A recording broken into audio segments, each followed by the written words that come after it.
I understand why a lot of people who shouldn't do podcasts now, because there's something about hearing yourself speak that just drives your ego further and further. I'm joking. Fuck. God damn it. Had to start with that.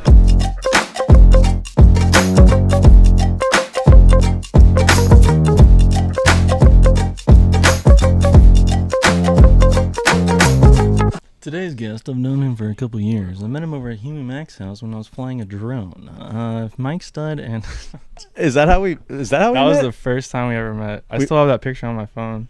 At Huey's, Noah and Huey's house. Huey's house. You were flying a drone over it. What year was that? 2015, 14. I could probably find it. Yeah. If we really care. I mean, you can. But no, this is honestly, that's a great way to start. But yeah, dude, this is my boy, Jordan Wozy, director, editor, creative director, all around legendary guy in the space. Say what? I'll let it be. I don't know. No. Okay. But no, find that picture. But no, this is a good place to start because we did meet through Noah and Huey, which are our good friends. And yeah, you were working with Futuristic at the time. Mm-hmm. And yeah, that house was sick. I feel like that house was honestly a pivotal time in LA for all of us because that was like 2014, 15. We had just moved to LA and we would congregate at those dudes' houses, Mike Stud and Huey.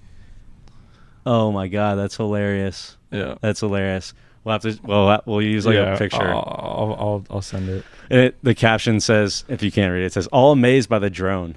Yeah, that was 2015. Dude, I think that's when the drones also had to no, it may have been auto, but I remember that when the first drones, I don't know if you remember when you fucked with them, but they were on an auto, so you had to like hold your thumb on the up like going elevation. If you dropped it would just drop out of the sky. Yeah. I'm pretty sure then it was never what it is right now, but it was still amazing all of us to do. Yeah. I feel like they got really popular around that time too. Like that was kind of like the emergence of all those, everyone was like, I got a DJI. I was getting jobs just doing a drone op. Like I remember Mike Stud like just doing a video for Mike and like Ovi Orion and but like just to do drone opping for them. Yeah. I'm pretty sure.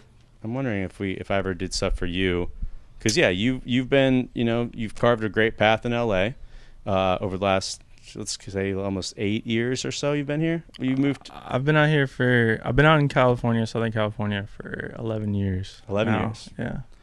And that was right after college. I came out here for college. So I came out here, graduated high school in 2012. Came out here, played football, junior college football for 3 years. You were a linebacker? Outside linebacker, D end. It was a fun time for sure. That was when literally football was life. I played my first year, and then my second year I got hurt, and then that's when I kind of discovered I always wanted in the back of my mind to like go on tour and stuff like that. Like in high school, I'd always watch the Wiz Khalifa Day-to-Days or even the Kelly Visions or Ben Haggerty was doing the Schoolboy Q's.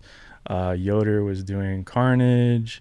Those are like the OGs. Those are the ones that really got me like, oh my gosh, like I want to do what they're doing. Like I want to travel and you just get to have fun and it just seemed like the ideal scenario. So for me, I kind of in the back of my mind, I always kept that in the back of my mind.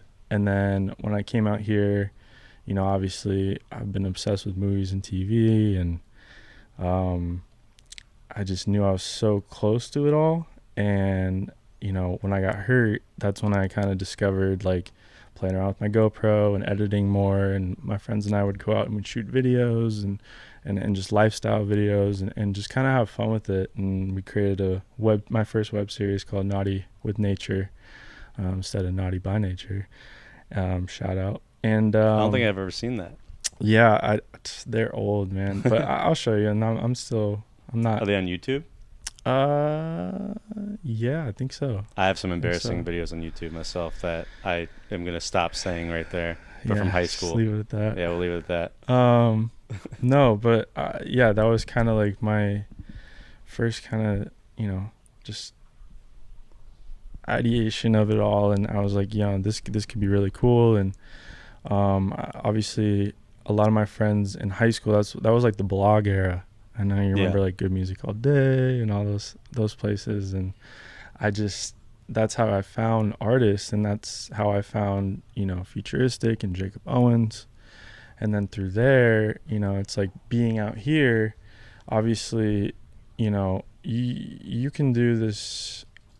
I feel like you can do video and editing anywhere now, and especially now that things are more remote, like I just did a job that was in Germany and I'm in America, so that's what's cool. But like,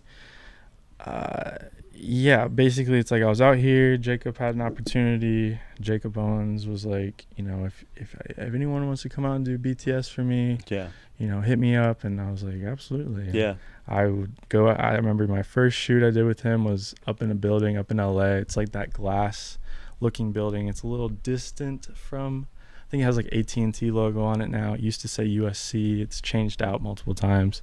I don't know. I remember they just filmed a scene of Entourage up there one time. It was like a rooftop party. Nice.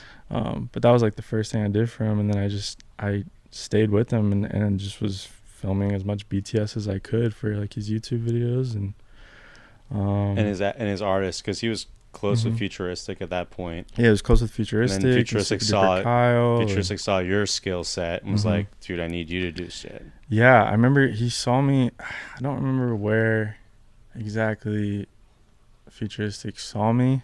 I'm kind of blanking on that. Was Super Duper Kyle before or after, or at the exact same time? Super Duper Kyle was after. Yeah. I'd known of Kyle obviously through Jacob and like his videos for him and stuff like that, and I was a fan. But yeah, I remember seeing Futuristic and he was like, I need, I'm going on like a 2-week tour with me and Huey Mack, and I was like, dude, I'm down. Yeah. Like, I did that first tour for free. I was just like, I just want to do it, you know? No, dude. A lot of those dudes, like, those names you just said, Futuristic, Kyle, Huey, Mike, I mean, even for me, like, these were the first few artists that we felt like, oh, we're hanging around and they're giving us opportunities to make content with them and our skill set. And give a lot of credit to, like, that was a good time, like 10 or 8 years ago or so, but like us getting our foot in the door with the right people that trusted us out the gate. It was cool. And it was good times. It feels like forever ago now. It really does. I mean, so I did that 2-week tour, and I remember getting dropped off in Malibu at Cisco Adler's house. Nice. And was that the one that was up with the pool on the house, or no? That was he has a pool like overlooking a little studio. Amazing little spot, or not little, but amazing spot for sure. And that's where I met like Goody Grace and Med, who runs Roxy. I remember, we did a 2-week tour. It was all West Coast dates. We started in a RV. That was like my first tour was in an RV, but it was Schwaze's old RV. It had literally 3 beds, a couch, and I think there was probably like 10 people on the bus or something like that. Anywhere you could find space, you fucking slept. Yeah, I just remember sleeping on the couch. But also for you, because your job as a tour content person, like, you're shooting the show and then literally dumping your card and trying to get them the content as fast as they can so they can post the next day. But like, that is just the craziest like work, flow that an editor, videographer like yourself has to do, and can be taxing on them. But kudos to you, because you started doing that, and we'll kind of get into it more as we kind of go through the story, but it takes a lot to do that kind of job. I don't think, I think there's good and bad with anything in life. There's pros and cons, and I think one thing that people don't realize is how much work goes into like the tour videography stuff, because of the fact, and it depends on the artist too. Like there was an artist that I toured with that they're no longer around, in terms of just like they were a band and they just kind of disbanded. But I remember I went on like a 2-week run with them, and I was like, you know, going above and beyond, like doing recaps and photos, and they're like, oh no, you're good, you don't have to do all that, you know. It's just very, I was just like, wait, what, you know, like this is weird, like, Yeah. you know, why don't you need content? Yeah. So I just remember, yeah, everything is like obviously all over the place in terms of like who's who, but yeah, it was like from futuristic to Kyle. Kyle was like a shorter run. I did a decent amount of stuff with him. He was coming back on the tour. They had just went on tour with, I think, Hoodie Allen, I believe. Hoodie Allen, and yeah, I did some. They were making their way back, and they were doing kind of like the B and C markets. So that's actually something I found out with like touring is like, you know, certain cities are A markets. I was just about to ask you, like, because that's, I'm not too, A markets are probably like New York, LA, Dallas, the big cities, Chicago, like, you know, all the places you would think that would be like A market. A. And then B is like Indianapolis. Yeah, like, I was actually just about to say Indianapolis. Yeah, I'm from Indianapolis, Indiana, and I remember like, you know, concerts were few and far in between growing up, and then coming out here, it was like I was seeing so many concerts. It was crazy. Yeah. Just because everyone comes here, you know? Mm-hmm. And then the thing with like Indiana is it would be that they would either go to Ohio or they would go to Chicago or Detroit. So it's like you'd kind of... Philly, Pittsburgh. That's a little farther east. A little farther east. That's on the other side of Ohio. Yeah, around the lakes. Yeah. But, I don't remember like a lot of... My first big concert ever in Indiana was a big concert. It was Drake. And I remember it was like Drake, Waka Flocka, I think 2 Chainz, I want to say J. Cole. I think it was like the Club Paradise. I don't remember exactly, but I remember that was around the time the Wild Boy was out too. So I remember like screaming Wild Boy as Waka was out there, and that was, you know, super fun. So that was my first ever like concert experience in Indiana. And then the second one was Kendrick, and that was like the kind of like the prime TDE. So it was like J-Rock, Schoolboy, Absol, and that was Good Kid, Mad City tour. So like that was when he was doing like the, you know, you know, like the whole crowd would go insane. Oh yeah. And I just remember the entire crowd shifting forward, and we shifted like so many rows in front and got really close, and that was very fun. So good experiences when we did have concerts. And but you weren't shooting at the time, were you? You're just going, right? No, I was just going for fun. When I started filming, I actually that reminds me now that I say this. That's how I kind of got my foot in the door with futuristic. Was when I moved out here. You know, I'd go to shows and I would film stuff on my GoPro or like my iPhone. And I was unfortunately the annoying person that would film majority of the show. Mm-hmm. You know, I'd do my best not to block the people around me, but I'd try to get as much footage as I could. And then I'd go home and I'd put together like little edits for these artists. And some of them saw them, some of them didn't, you know. And Futuristic had this thing where it was called the crowd dunk. And he would do like the Space Jam theme, and then he'd, you know, jump into the crowd and dunk on people. Oh, really? His DJ Cody would get up on someone's shoulders, or they'd hold him up, and then he'd literally jump. Would they hold crowd. a basketball hoop? He'd have like a little Nerf basketball hoop. Yeah. Like, it was a whole thing. That's cool. Like Steve Aoki has his cake. Mm-hmm. This is what he did. That was like his thing. That's cool. Yeah. He got some major air on a lot of jumps. It was very impressive.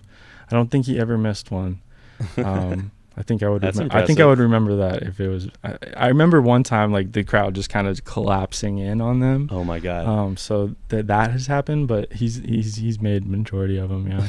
But I remember I was in the crowd when he did it, so I had the first person perspective of like him literally diving towards us. Yeah. And I remember posting that, sending it to him. Okay. That kind of got him noticed. Yeah. And then he knew that I was working with Jacob at the time. Yeah, put the dots together. And then it was, that's kind of how that happened. So. Sick. And I was with Futuristic for like 2 years, doing, you know, all sorts of content, whether it was, you know, the online series. That's where I started my online series, where, you know, the first one I did with him was like live from the West Coast. And then it was As Seen on the Internet. Which I kind of got to like I designed that album cover and creative directed a little bit more on that, and that was my first taste of that. And we started a clothing brand together. What was that called? Sheesh World. Yeah. Got all the way into like Zoomies. Yeah. Which was pretty cool. I wasn't with them at the time when that was happening, but I designed the logos and the initial gear and all that stuff. And that was when I was over with MGK, and I just was kind of, they had it taken care of. Mm-hmm.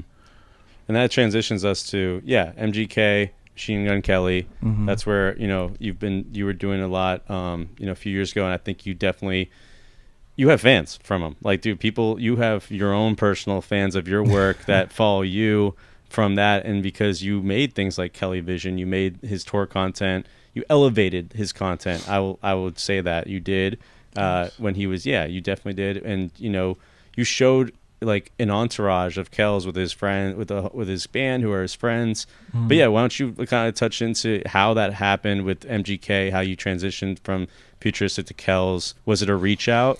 Was it Dre? It was just through connections of like, again, just kind of right place, right time. Yeah. And which is majority of how things go. And how it went was there was a guy on the Futuristic tours that I met named Ace, who's actually now Corday's manager. Oh, okay. Yeah, I knew that name. Yeah. Yeah, and he gave me a lot of starts. Like, I was doing Dizzy Wright music videos and Demrick, and he was kind of like helping me get my foot in the door with like music videos and stuff like that, because he needed help and I needed help. So it was one of those things. And so he had a good relationship with obviously Kells' crew, and he hit me up and was like, it was this weekend where he was just like, they need someone for a radio show, like the Wango Tangos type thing, which I actually ended up doing, the Wango Tango. And so he's like, hey, we need someone for a radio show. Would you be down? I was like, absolutely. And I remember getting sent to his house, pulling up. Being what year is this? 2016? 17? I want to say 2017. Yeah, 2017. Yeah. Yep. And you pull up to his house, that house that he had for the longest time? Yeah. I won't say where. But I don't think he's not there anymore. He's not there anymore, but no, it's okay. That house is cool though. It's irrelevant. Very entourage house. Yeah, very much so, because they all would live there. I mean, he literally was the most everyone. Like, I'm sure there's other artists, but what I saw from you, getting to work with MGK as well, was it was super cool. Like, he's the most relevant, not relevant, I don't know what I'm trying to say, but correlated to the Vinny Chase life with the drama, with his crew. Sure. Like, dude, all of them in that house, the fun they were having, the success, like, just on the come up of the success. They've all come up together literally from day one. Like, majority of everyone you see around him has been there from the Cleveland days. Like, that's what's so special. Grinding it, getting it to where it is. Like, they're some of the hardest working people I know. Yeah, they are.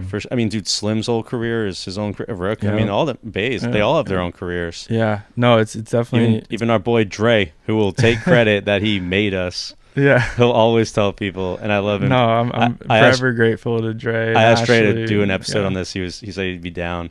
Yeah, no, dude, he would have immense knowledge and stories for days, I'm sure. Yeah, and we've gone through some crazy experiences together. So you pull up to Kel's house for the first time. Mm-hmm. How was it? Was it hot or cold off the bat? Was it just like, it was hot off the bat? It was great. Like, it was the day his album dropped, and I remember. Which album was this? Bloom. Bloom. Cool. And I remember the first photo I ever took of him was him coming out of the house with like a massive bouquet of flowers. And thankfully he was like, oh, that's dope. I like that. And I was like, okay, sweet. Step one. Good. Yeah. Awesome. Liked my photo. Yeah. Already. So that was good. And then at the time I was doing like this little yellow font stuff underneath my photos, creating like kind of like a mood or feeling to it. Like a caption. Yeah, a caption. Closed captions. And no one was really doing that at the time with like photos. And I remember that. That was cool. Yeah, it was cool. I liked it. I don't remember what kind of caused me to do it, but I was like, I'm just gonna try it. Like, obviously you get inspiration from old movies and stuff like that, or just in general with captions.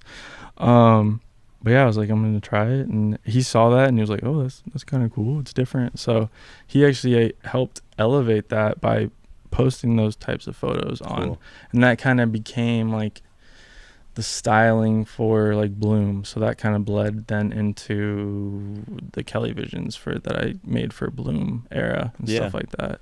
And the Kelly Visions are special. Those were, you know, docu-series content on Kells. And I mean, dude, like I just remember people in LA talking about coming up to you, like being inspired by what you made there. But yeah, you want to touch on like what Kel's vision was there, and Kelly really cool. Visions had been going on for years. Like I watched them. Honestly, I didn't know that. Yeah. I mean, that's fine because I believe he kind of stopped doing them. Because he's literally the originator of them. He would film himself. Like he's always had this. He's manifested everything he's done. He's always had this drive to be where he is. Yeah. I remember asking one artist I was with, would you ever want to play stadiums one day or be like big arenas? And they're like, I don't know. And I'm like, that artist said like no. And that that literally made me go, okay, maybe I need to get out of here. Yeah.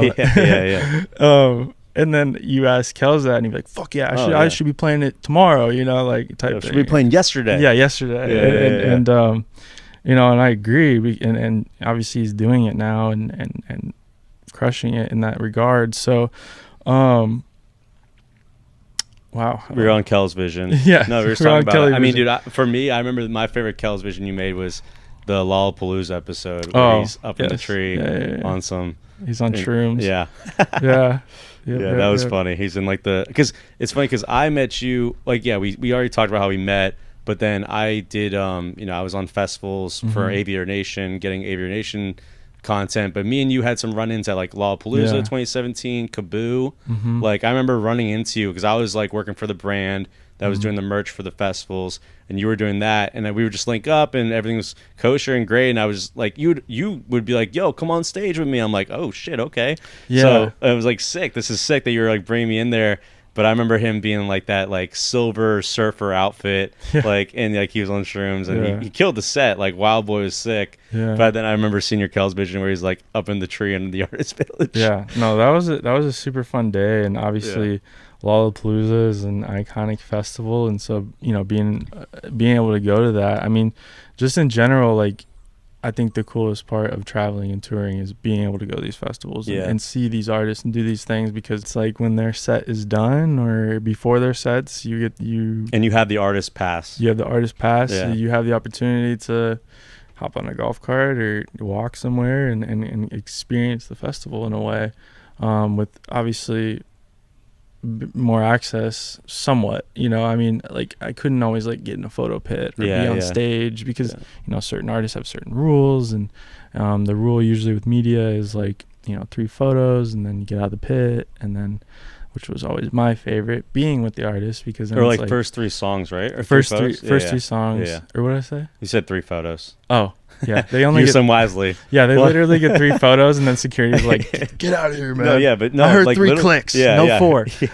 Yeah. But literally, like, and for you, because you're with the artist, but all those press people in the pit, like the first 2 songs, then you're there and you're like, all right, tight, now I can do my thing. Yeah, which is cool. But like, like with Kel's, he was pretty conscious as to like, moments. Yeah. So if he knew like, hey, I'm going to do something on the 5th song, he would extend then, okay, media needs to get this. It would vary obviously depending upon the day and songs and stuff like that. But I think, it is kind of nice when they clear out and you have full range of the space. And that is the coolest thing ever, is being able to film shows and go wherever, do whatever, and not really be restricted by anything. Do you have a favorite festival or like time that you were with at a festival that sticks out? There's a lot. There's so many. So many. I could even extend the further question. So like you went all over the world with MGK. You went to Asia, you went to Europe. South America probably. No? Just Asia, Europe, Asia, and the US. Was there any show or city that stood out to you that you were like, this is the coolest like festival or show or venue or city or anywhere in the world, like Tokyo or I mean, Japan's really cool. Like Tokyo, like I remember that festival was Yeah, that one was cool. Like every crowd, I feel like everywhere is different. Yeah. And I know that sounds weird, but like in Europe, I feel like those people are super appreciative that you're there. You don't see a lot of phones. It's just people that are like truly, truly passionate about the music and the artists. And you could feel that energy. And there was like one festival where they actually were lighting off flares. I have that in it's one of the openings to one of the Kelly Visions, where you'll see a massive crowd jumping and there's flares going off. It's intense, but it's like, it was really cool, and it was raining. It was just, I don't know. It's just like, Kel's probably loved that energy. Oh, feeding off that. Absolutely. Yeah. And so I remember that, and I remember my last tour, we were in Russia. I got in the middle of the mosh pit, filmed that. I have that footage as well, where I'm literally in the middle, starting the mosh. I'm spreading everyone out. Like, I literally see Kels. I'm like, hey, I'm here. Yeah. And then everyone, formed and basically swarmed around me. And I'm like, oh, here we go. Yeah. But you didn't break anything? No. That's good. It wasn't, I don't think moshes are nearly as crazy as they're portrayed to be. Yeah. It depends, obviously. When you led this content for MGK, like, I think you would do this, but you would like kind of put out, if you were in a city, like asking for other photographers, videographers. You were helpful. This is why you kind of created a good fan base, was you paid it forward. Yeah. You were able to, you really like were kept in your mind to, like, as with the position you were in, you're like, I know where I got because I was paid forward. Yeah. I'm gonna pay it forward because I know there's people in like New Mexico or Arizona or like Iowa. Like, I remember you were reaching out and you'd make these connections, and then you would tell them like the deliverables to get. But that's a cool thing that you did for people, Yeah, dude. I actually, I met a lot of good people doing that, and hopefully it helped them kind of. No, there's people that won't forget. There's people that won't forget that, that's how reach out. That's how I met Drew Perez. Oh, yeah. Druby. Sick. He was we were in Asia, and I think it was Jakarta, and he hit me up on Instagram and was like, dude, I'm from the US, would love to come help, and and he always says it. He's like, yeah, you didn't respond for a couple hours or like a day. I was like, bro, I'm sorry, I was busy. Fucking busy, dude. Yeah, I was like, I didn't. Trust me, it was not intentional. Not personal. Yeah. And he ended up sending it. He just ended up actually making the trip and hoping that I would respond, and I ended up responding. Damn. And he ended up filming, and then came out and partied with us that night. Yeah. And he was like, dude, this is sick. Yeah. And meanwhile, I'm like, I'm in the club. It's like literally like 4 a.m. and I'm like, I need to edit. Yeah. I need to get out of here. Yeah. Yeah. Dude, that's speaking back to that work ethic. It'd be like literally turn around was that night to get the kind of photos and videos for the people's socials. Yeah. And that goes back to, what I learned from Jacob was just speed and consistency and quality is super important. And, I think speed can be good, but the older I've gotten, the more I've done, I realize speed sometimes too obviously can cause errors and issues. So I think it depends on what it is, obviously, as to how much it needs to be rushed. Yeah. Because a lot of the times I think we've found with like production, artists or labels or whoever it might be, the client is like, we need to buy this.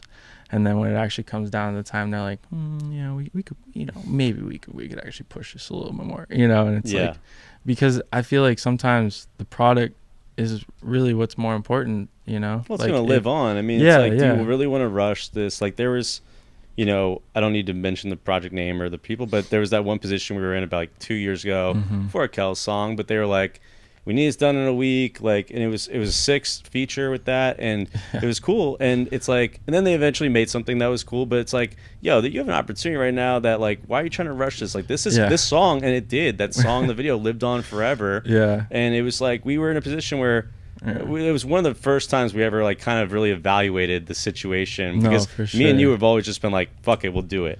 We've done that. We put ourselves in some crazy positions because of that, but also I think that helped us, obviously learn and figure out like boundaries of certain things and what is required, we definitely have been thrown into the fire, but they always say you gotta get burned before you can learn. Yeah.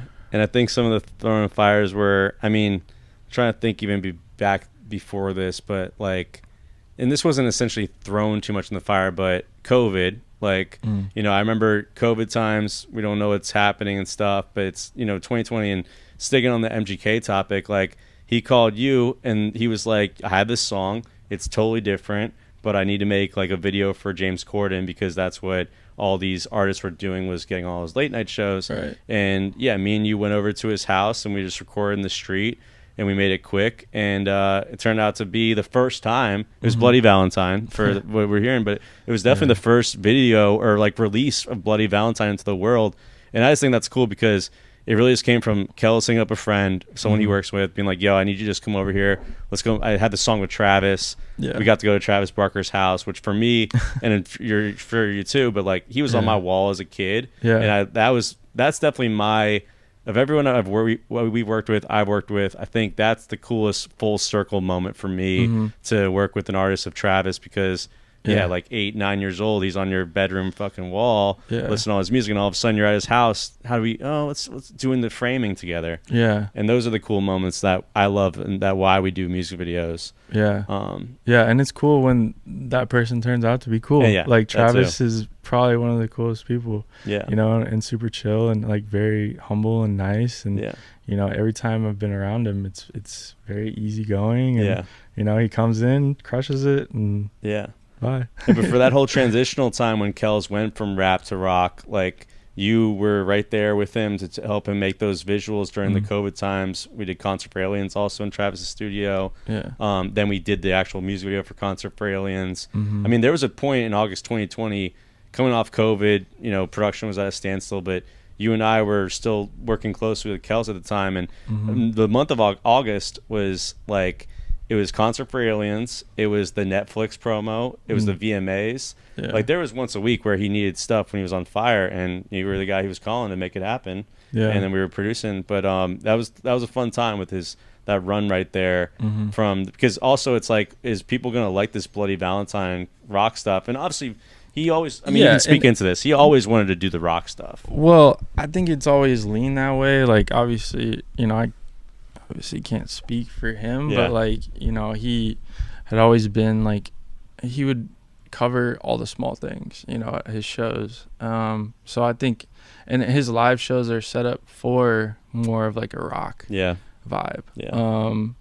Because he has live instruments, you know, and I think that's something that, like, when a lot of people do see him perform live, they're like, holy shit, you know, because it's like, we're so used to just a DJ, and nothing against those people, but someone just having a DJ and that's it. Yeah, no, like, he can rip it. He can rip the instrument. He rips the rock star energy. And there's just something about the live instrumentation that just obviously just adds another level of like energy and just like, wow, you know. And what's cool is they can riff, they can do different things, they can, you know, start playing music and and Rook's like one of the best drummers. Yeah, Rook's a beast. Rook's a beast. They're all very talented at what they do.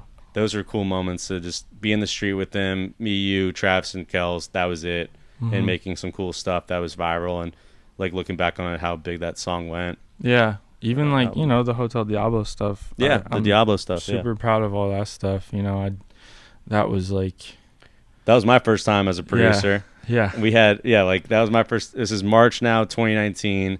We're doing the Hotel Diablo content. You were pretty much at the forefront of all the creative stuff for Diablo. We did a few, music videos off the album. You took care of a lot of cover art. We did those trailers. My first experience as a producer on my own reins was there. This is March 30th, 2019. Bro, like, we probably like an $8,000 budget. We just figure it out. And no lie, because I have no shame, I remember going out in the hallway and like almost tearing up. I'm like, because we were like, I think we had 2 complaints on the room, and like, we are just like, and I don't want to blow it for you or Kels or Dre or anyone. I remember going there, like, just like, dude, fuck, like, oh my god. And I remember Kels at the end, I was like, you did good, man, but god damn, I was so nervous that whole time, because we figured it out. I mean, that was a day where, you know, we all got there. We had it was a day someone died. Nipsey Hussle died that day. Nipsey Hussle died that day, so they were definitely in a sullen mood. Yeah, but I think you know, that type of stuff gives you perspective as well. You know, you're kind of like, wow, life is short, Mm-hmm. obviously, and that was a very like surreal thing. To obviously, I think we even heard like the sirens. Yeah. You know, like we were. I just that remember them close to pulling it. up, like they parked. It was like 5 or 6 o'clock. And I remember they parked and we went to greet them, and they were just like not. They were so sad, like just Yeah. sad, like deadpan, like Yeah. monotone. Like they were just like fuck, like because it happened like 3 or 4 blocks away from where we were shooting. Yeah, it was very close. Yeah. So yeah, that was you will never forget that day for that reason, and then also just being that, you know, I remember we went in with like a certain plan, and then we kind of got there and we're like, nah, Yeah. throw it out the window. And Yeah. then literally we're like coming up with ideas on the spot. Yeah. And But so, those were cool videos that we made. We made like Mhm. 6 teaser trailers for the album, Mhm. and I think those are special. Honestly, even like I know we've used them as examples to show other people and labels, but it's like if you can, yeah, like we made a little commercial campaign for Hotel Diablo, Yeah. and that was cool. I think what's cool about that, you know, like obviously people have done like album trailers and tour trailers and stuff like that, and I think what's cool about those is you get to set the Tone. aesthetic and the tone Yeah. for the album and the world, and I think that's, you know, something that is important for a lot of I artists. think it's overlooked. Like It's people overlooked people for don't sure think about now it as more much. than ever. Yeah, I think, well, just in general with and how music has become, you know, where it's Yeah. like, let's get the single, you know, and hmm I can't fully speak on all that because I'm not a musician, so I can't fully speak on what is right or wrong to do now. But yeah, there's definitely been a shift and a change, and I think you can look at some of the biggest artists in the world and they have identifiable brands. yeah, You know, like you think of Beyonce, I'm sure certain things start associating. You yeah. think The of Weeknd. The Weeknd, you Yeah, know, Taylor Swift, Post Travis, Post Malone, Taylor Swift, like Ariana, Scott, like yeah. there's certain levels I think that are required to kind of build that cohesion, because then you associate certain things with those people, which can be good and again bad, you know, because some people are like, I can't get out of this. You know? Yeah, no, yeah. Some people like, yeah, be like, can't get out of it. Even like, it's funny going real quick, but like for our band, Kirk Kings, like we had an idea of like speeding up their song for TikTok, and like they're like, yo, we don't want that, because if we ever get known for that shit, like we will hate that. Yeah. So but some people like, you know, I think Oliver's loving it right now with the misuse stuff, but like I think it works. It works for certain artists, people. certain Yeah. songs. You Yeah. know, I think Yeah. it really does, because, yeah, man. Like I think with TikTok now more than ever, you get used to certain sounds, obviously, of like the song, and that could be like the best 30 seconds of that song or whatever, and then people hear the full song, they're like, I actually don't really like this. I know. You know, or like the hype doesn't live up to it, and like that's hard. You know, I can't even imagine. So yeah, the MGK era was good. Hotel Diablo, doing the stuff. I mean, we did the VMAs on the roof. That was iconic for in our careers. Yeah, I feel like that was fun with Black Bear and Travis and Kells on the roof.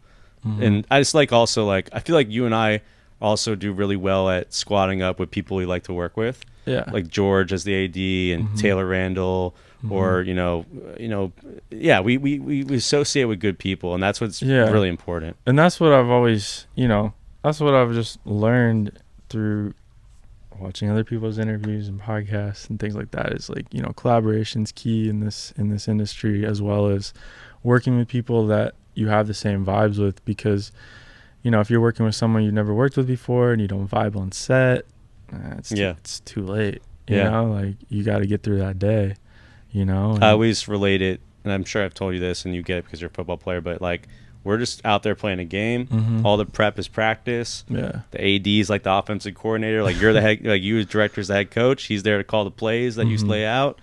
The G&E is the O-line, because they're the big old angry guys. But if they're not happy, we can't score. Yeah. Like, I literally break this down like as a football game, but like, and I like use like saying like, you know, hair and makeup, or the weather is like us losing, but you know, we might be losing at halftime at lunch, but like let's get it back together. But I always say that, and it just goes to what you're saying. Like it takes a village, cohesion. Like if you're not vibing with someone, you're gonna miss your tackle or you miss your mark. Like it's all so important. It's a team sport, really. All this production shit is a team sport. Oh, absolutely. You can't. I think that's something else we've found is you can't do everything on your own. Yeah. With this, it's you have to have that support around you in order to succeed. You know? It's overwhelming if not. Yeah. Definitely. So one thing that you started to progress in now is the commercial world, and a campaign you did I'd say 2 years ago, which 3 years ago, which I thought was really cool for Adidas. Yeah. And one of the most iconic characters ever, because I love Adam Sandler, Happy Gilmore. You had Shooter McGavin, as yes. I just did this. Was he doing this a lot? Yes, the shooter guns a lot. It was in the script, and then also just all of us doing it on set. But yeah, it was a lot of fun. And then who else did you have on set with you? PK Subban, the hockey player. Yeah. So he was like our Happy Gilmore. Yeah. And then Roger Steele, who is a golfing coach. So he'll teach golf, and he's like I believe a golf coach, and then just has online videos and stuff like that, online presence. He was assigned to Adidas at the time, and I think now he's with Nike. And then Tanya Terre, who's an amazing trick shot artist with golf balls and golf clubs and stuff. So she had a couple trick shots, and it was really cool. No, that's sick. And you guys, that was a cool collaborative shoe campaign. Yeah, it was for a company called Extra Butter out in New York. They're kind of just a specialty boutique that has high-end clothes and shoes, and Extra Butter deals with movies, so they're obsessed with movies and film. And one of my friends. Did they come up with the shooter idea? Or yeah. Just like with most brands and commercial campaigns, the agency, which it wasn't an official agency, but they were kind of considered the agency, came with the idea. One of my friends, Beth, was friends with them and helped kind of connect the dots, and that's how that connection came about. So grateful for her and the opportunity, and she did the photos on set and crushed it, and took some iconic photos as well. The pieces were really good, and you edited them too. Yeah, edited, directed, sound design. How many? There's 5 or 6 different pieces. There was 3 different pieces. Yeah. But in total, we had there was a good amount of sponsors on there. From the balls to the gloves to the golf carts that were the scooters that we used. All of that was different brands that then we created little 5 to 10 second pieces for. Yeah. So each brand had something individual that they could post on their pages that kind of cool. associated with them. Yeah. So the scooter company, it shows scooter driving off real quick, and then you just hear a quick sound bite, and then it's the logo. Yeah. And then with the golf balls, it was you'd see the golf ball, and then someone hit it, and then it's the logo. Just simple things like that. But that was kind of planned in between, obviously shooting the 3. And then that was a wild experience. It was Extra Butter, Adidas, and Happy Gilmore. Wild in just a cool way where you're just looking around this is what I'm doing Adidas commercial with Shooter McGavin. Yeah, it was just wild in that sense where it was we got to shoot in a golf course down by Torrey Pines, which is an iconic golf course. It wasn't Torrey Pines, but it was down in San Diego. You guys area. You didn't rent the whole golf course, did you? No. But we had a few holes and stuff like that, and so it was I want to say it was the last hole and then one of the middle ones or something like that. But we first got there, we scouted, we kind of picked out what the holes we want, the different spots, and then from there it was a surreal experience. I remember Chris McDonald showing up on set the first day, and I was just wow, that shooter, and was he always in character, or not really? Not really. Okay, no. okay. I mean, but he was having the time of his life because yeah. he had the scooter that he could actually ride around. So I mean, he was just riding all around. So I mean, that was the thing, is the vibes on set, I think were great. Yeah. Everyone was super on it, professional, and so it was a lot of fun. Nice. For sure. And it was to the point where we were supposed to everything. We did 3 videos in one day. Yeah, 12-hour day. Scripted. Yeah. And we actually had to film the rest of it the next day, so it was a 1.5-day shoot. And we weren't supposed to have Chris the next day, but he ended up being just so supportive cool of it with that. all, cool of it. Yeah. He's like, I'll come back. That's Sure. sick. That's Yeah, tight. yeah. That doesn't always happen. No, it doesn't. And he was super stoked about it. And I looked at it as like the perspective of like Shooter. You know, Yeah. I was trying to almost make those videos live within the Happy Gilmore world. Yeah. And be Shooter McGavin's perspective. Yeah. Rather than us trying to like do Happy's perspective. Yeah. And so, you know, with the music and kind of like the edge to them, they're you know, they're goofy, but I think they're great, man. They're great. And I cool. think that work led to we did a Bacardi thing last year. Yeah. Well, you did something. Was that the same company? Yeah. Okay, cool. Yeah. Yeah, BBDO. So yeah, last year that led us to do a Bacardi spot, and it's funny because I was actually just watching HBO Winning Time last night, and just because I just put it on, but they shot at the Sinatra estate for that party scene with like the very first episode. But yeah, we got to shoot at Sinatra's house, which is fucking sick up in Encino, and renting that out for the day. And it's honestly, if I can ask you in a second, but if I'm going to do music videos or commercials, I like the things like the Adidas thing and the Bacardi thing a little bit better. It's a little more chill. Like you also said, there's other like branded stuff to deliver for them, and like other brands and labels are kind of on set or helping you do this rather than like one artist who's like, you better get this done in 12 hours or fuck you. But I don't know. Yeah, I mean, my perspective, like doing that Bacardi one was just so chill because we just needed like 2 deliverables all day and nailing it all. And we had a good crew, Scott and Evan and Ava and people like that. But being able to go to like Sinatra's house and saying like shooting at Sinatra's house for me was pretty cool. Yeah. But yeah, question, as I maybe already know this answer, what do you prefer, music videos or commercials? I mean, yeah, obviously I've definitely shifted more into branded and commercial space, and I enjoy it simply for the collaboration. I think you know, there's actually more collaboration within that process than music videos, due to the fact that, like, you know, the agency comes to you with an idea. There's creative directors, there's producers, there's all these people that kind of have a general sense, and you're coming to basically put your own spin on it and be like, hey, this is what I think it should be. And, you know, and it's not that like it has to be this way, because like obviously you saw me on set, I'm turning to Taylor and I'm being like, you like this? This is cool. Like, what if we try this? You know, and they're open to that as well, which is very cool. Like, there's just a lot of trust, I feel like, more in that world than the other one. And also, like, I think it depends though. Yeah, like, I guess you know, it depends for sure. Yeah. Like, I mean, I think the biggest, it definitely depends. I think one of the biggest issues with the music industry right now is that, you know, obviously a lot of people want to direct, a lot of people want to create music videos. And as we found, like with TikTok, that really shook up the industry. And I think one of the issues is that coming from working with MGK, being at the forefront of his album creation, being there as they're talking about the ideas and what this song means and what this is and how it relates, I think that's very important, coming up with ideas for artists and being able to collaborate with artists. Because I could literally pitch him treatments right to his face and be like, hey, this is what I'm thinking, do you like it? He'd be like, I don't like that part, or I don't want a story, or you know, it's like, then I'd go back and I'd reconstruct it, bring it back. And it was one of those things where I just think that's such a better way to do things. Definitely. And now it's like, you know, you get sent these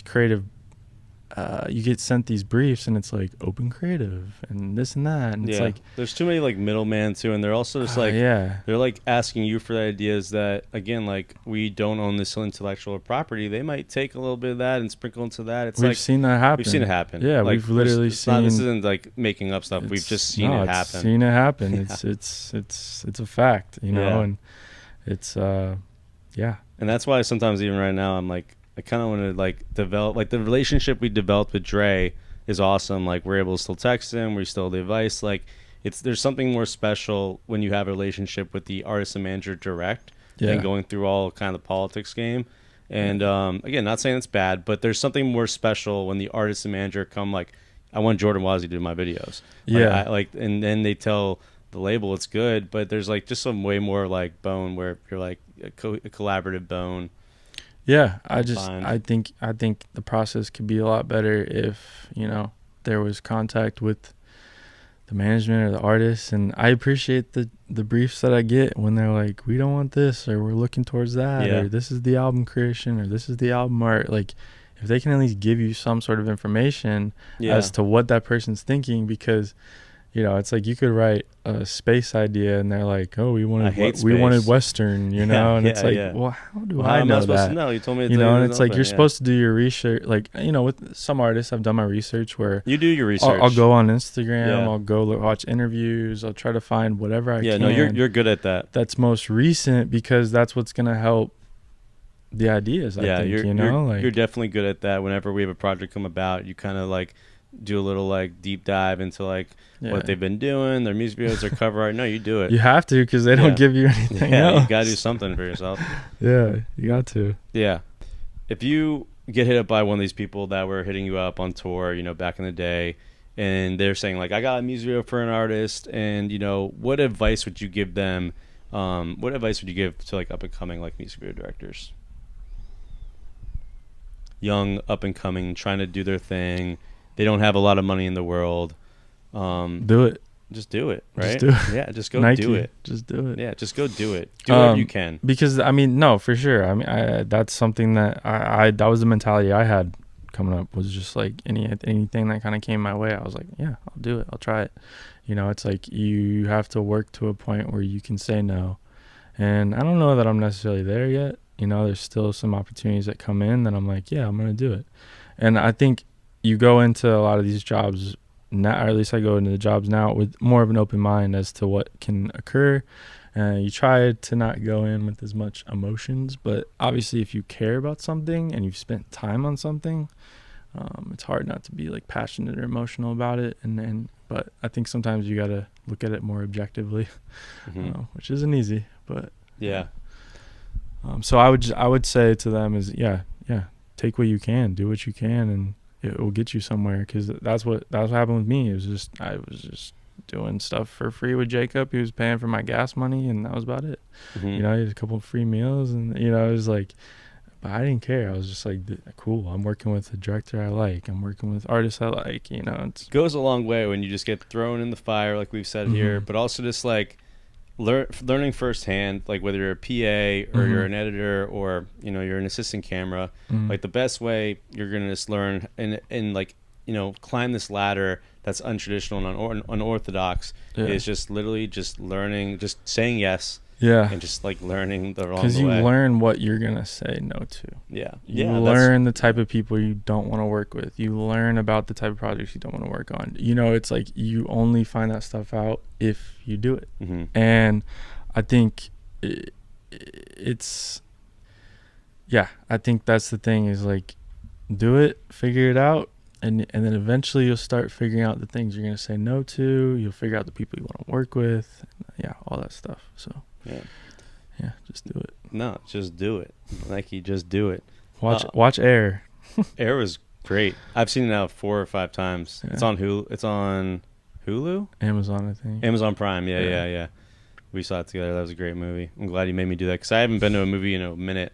And you're like, dude, we need to go see Air. I love movies. That was the thing, like in Indiana growing up, we'd all hang out at a mall and go watch movies. Yeah. It's like we'd hang out at like the mall movie theater. Yeah. And growing up, I'd go with my parents, my grandparents, family, and I'm obsessed with it. So like, when COVID happened, that really sucked, not being able to go. And ever since they've reopened, I go every weekend. Damn near. Yeah. Like, I've seen almost every movie that comes out, I'll see it. Are you going to see Barbie or Oppenheimer first? I'm thinking it's probably smarter to go Oppenheimer into Barbie. Yeah. Barbie looks honestly pretty tight. The darkness into the light. Yeah. This movie, I'm curious to see how that is, because it's a great take on something. I think it looks pretty funny. Yeah. No, it looks wild. Dude, Ryan Gosling, like, as we know from what's that movie? With Russell Crowe? Nice Guys. Nice Guys. Yeah. Like, dude, Ryan Gosling has the comedian like in him for sure. Yeah. And, I'm excited to see that, and then I'm excited to see Michael Cera as well. Yeah. Oh, he's in it? I didn't even know that. That's hilarious. Yeah, he's playing a character called Alan, which I guess was another male Barbie doll male or something person. like that. Yeah. So the theme of this podcast, Nobody Gets a Podcast, is like the episode might be called Nobody Gets Jordan Wozy. What is it that nobody gets about you, or like your career path, or your work ethic, or the things you believe in, or just anything we kind of talked about on this episode about filmmaking? Like what can like tie in that nobody gets about yourself, or any of that? And not saying like nobody gets me, but like I'm saying like what's an underlying fact or thing?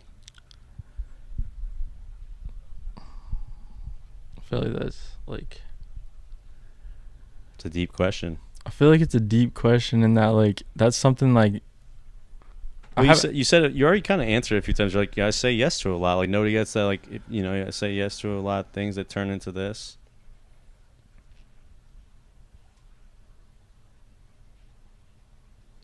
nobody gets that silence sometimes is the best answer.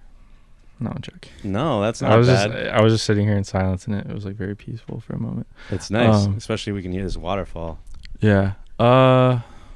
Dude, I don't know. I mean, I don't know. I genuinely don't know. I know this is something you asked me like for a couple of days, and Rob thought about it. I'm like, I just don't know. I feel like that's a type of like question or something when it's like people are like pissed off or like chipped off, like a chip on their shoulder about the world, and like it's like nobody gets me, and it's like, yeah, that's the connotation I get from it, and I don't know. I think I let people know the things that I want to know. As you know, I'm a very like outspoken person when I want to be. I'm very honest. I think that maybe is something nobody gets about me. It's like I'm very honest, and I will tell you the truth. And it's not meant to be like rude. Obviously, it's meant to just be honest. I think honesty is something that a lot of people don't necessarily have. Anymore, I mean, and especially in this town, not to say like anymore, but no, but especially in this town, it's like there's a lot of fake it till you make it. There's a lot of just like false promises, false hope, false, hey, write this treatment, you're gonna get it. Never hear back from you. So I think like it is about, I'd rather people be honest and upfront about things than just like lead you on. Like I totally agree with that. Yeah, I think nobody gets that honesty is the best way to go about it. There it is. Ooh. There it is. There we go. See, there it is. Yeah, it took me a minute. Yeah, I think maybe I structured it wrong, being like, what is it nobody gets about you? What is it nobody gets about, something you've learned? I think that's how I need to structure it better. I'm learning here. This is episode 5. Yeah. And I'm learning on this podcast. Do you have any advice for me on the podcast? I know you said earlier I need to get some better feng shui up in here. Yeah, I just think, branding. Branding. Yeah, I need to put like a thing on the wall. Should I paint the walls? No, I can't do that.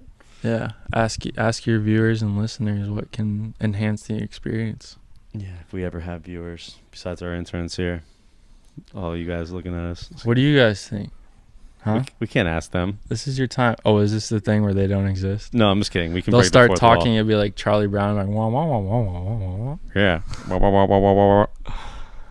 Nah, dude, this was good. I'm happy we did this. I know I've been asking you for a long time to do this, and I'm happy the squad here is now pushing me to do this, because I think there's a lot of cool conversations that just come from we always have in this house. Mm-hmm. We're always coming up with like ideas, and I just think it's something cool to like show the people that follow you, follow me, follow this company, and get some perspective. Like I'm glad we asked some of the questions that we did, because I think someone's gonna learn a lot. Yeah. Yeah, for sure. I hope so, They do. I mean, just firsthand. Like, we don't even need to be teaching people. It's just the way we go about our work ethics in our lives, like, is can be reflected on other people. And I think there's a lot to get out of it. And I think we provide this knowledge, and that's why I wanted to do this. Yeah, for sure. Thanks for letting me do it. Of course. Yeah. I wanted the core people to be the first few episodes. I'll touch into it real quick, but you've helped build Dojohouse. Like, there wouldn't be a Dojohouse without you, man, for real. Because you helped start getting these first directing jobs and giving me the opportunity to be a producer. For sure. We made Keizo in this house within the first 2 months. Yeah, I think in total I've shot what, 4 or 5 videos. 4 or 5 music videos in this house. Yeah, and they all kind of. They got different looks. Kind of, sort of, yeah. I mean, obviously we can't do any more. Oh no. Anytime we're like, stretched on budget, and he's like, shoot at my house. No. I know. You're like, no way. It's okay. I'll get a new house next year, and we'll start shooting 5 more there. Oh yeah, just buy new houses every year, and it'd be good to go. Yeah. Well, cool. All right. Sounds good, man. Cool. Awesome. Thanks, That's bro. the podcast. Yeah. Yeah. Some say I'm making moves, I say I'm making rules. Say I'm acting brand new, call the truce on 'em. Not wanna follow rules when I'm cooking up the brew. Gotta call the whole crew, sick the troops on 'em. Hey, stir the root thick in the morning. Hey, pick it up a notch like Normans. Hey, like the boot is soft like shaman. Hey, fix your boiler bowl, I'm starving. Gon' hit the floor, gon' work that body. Don't hurt